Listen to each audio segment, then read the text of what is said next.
Hey guys, and welcome to the review. As you can see before me, I already have the box from JBL 600 BTcn. This is the standard box, and now we will talk about what's inside. So, first of all, we have there two cables. This is the charging cable, and I don't know what they were thinking, but this 15 centimeter cable is really short. And second disadvantage, it's only micro USB, it's not USB-C. I don't know if you can, yes, you can see it. So that's an disadvantage. Second cable you will get with the headphones is this one. It's your powering wired cable, and this cable has, I think, two disadvantages.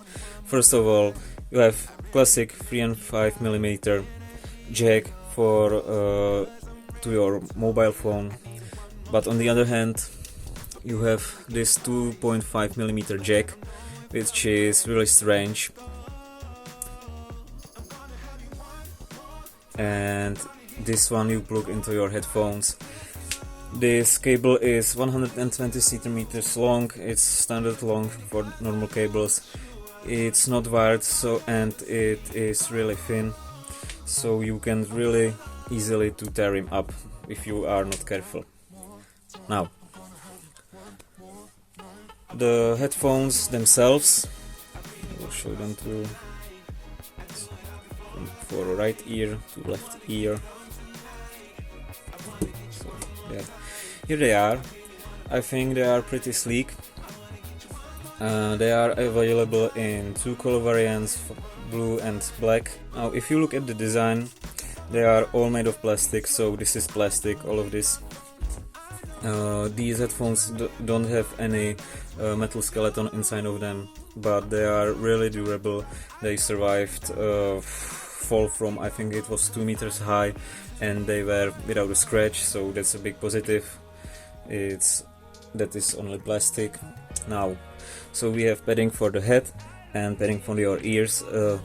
The latter may look a little bit cheap, but I think it's really durable if you consider how thin this is. We have here the right earphone and the left earphone, and overall the sound quality from these are really good. Now on your right hand side you have 4 controlling buttons. First button is for on and off and for answering calls, so like this you will answer the call.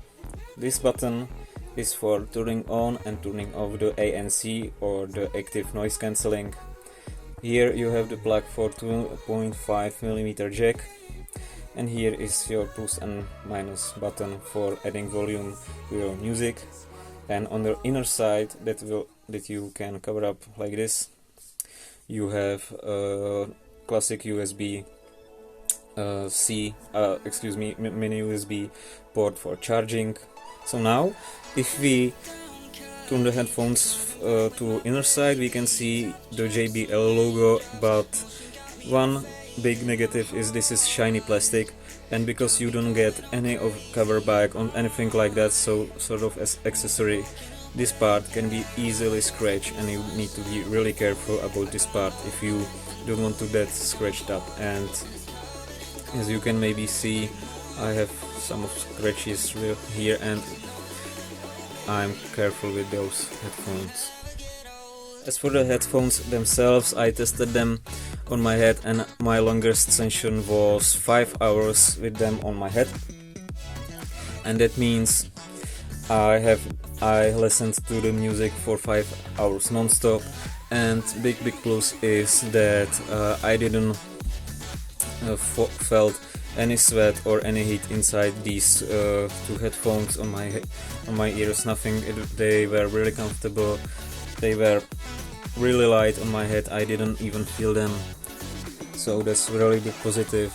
Also, I forgot to mention these headphones that they are from plastic, so they weigh only about 173 grams, so you don't even feel them on your head.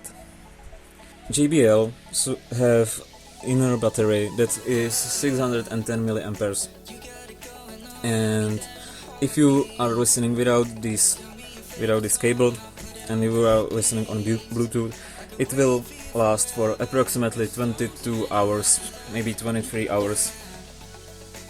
Then if you have ANC, it will last about 12, maybe 11 to 12 hours.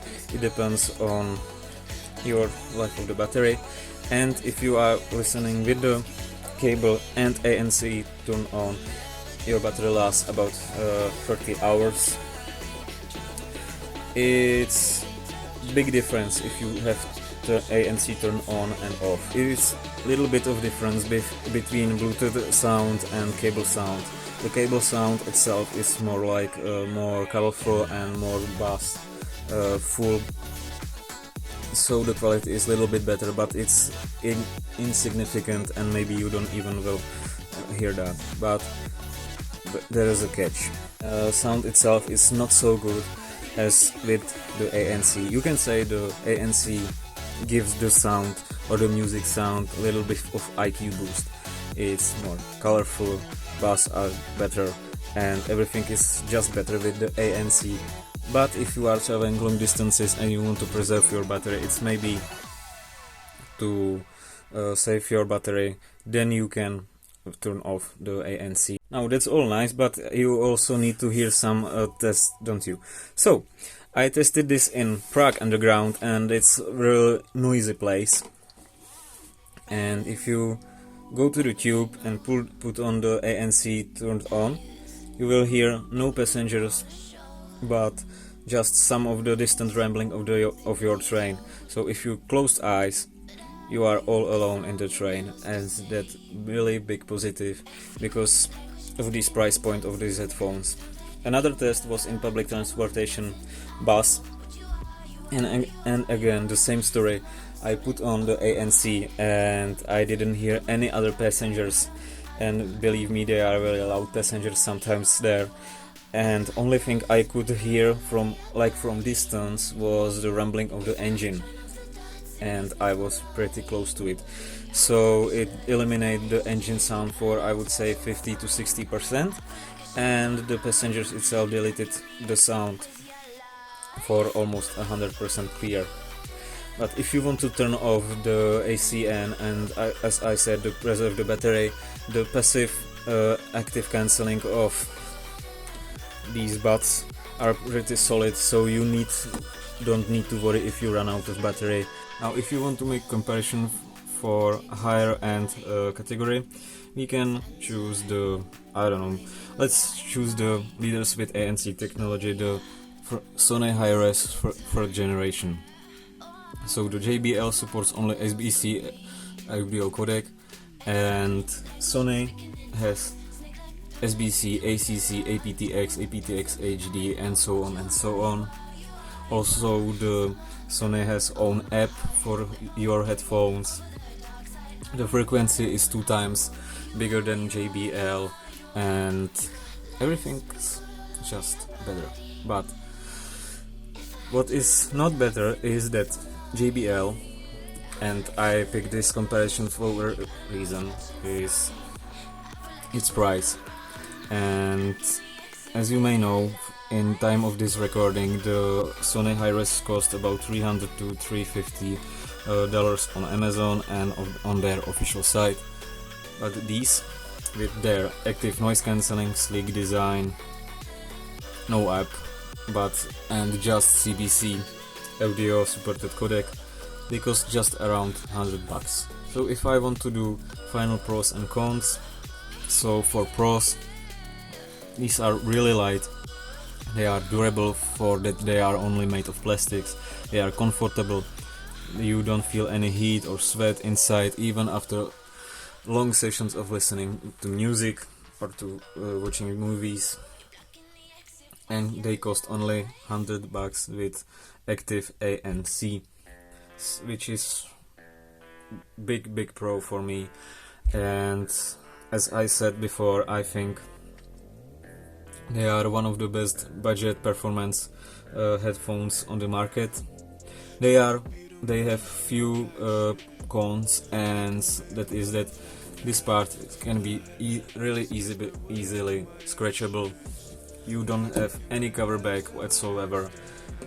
Charging cable is really short, it's micro USB, not USB-C as you would expect. Bluetooth is not 5.1. If 5.1, and the cable itself is really thin, and you can, if you are not careful, really tear him up. But for $100 I think the overall package is really positive, and I would recommend it to anyone who has long travels or just loves to listening to music, because this is one of your best traveling buddies you will find. Guys, and thank you for watching my review. I'm really happy that I finally managed to do this. If you enjoyed this video, please subscribe and hit the bell notification icon, because I will have more reviews about headphones, smartwatches and mobile phones really soon. And if you enjoyed this video, please let me know in the comments. So bye bye for now.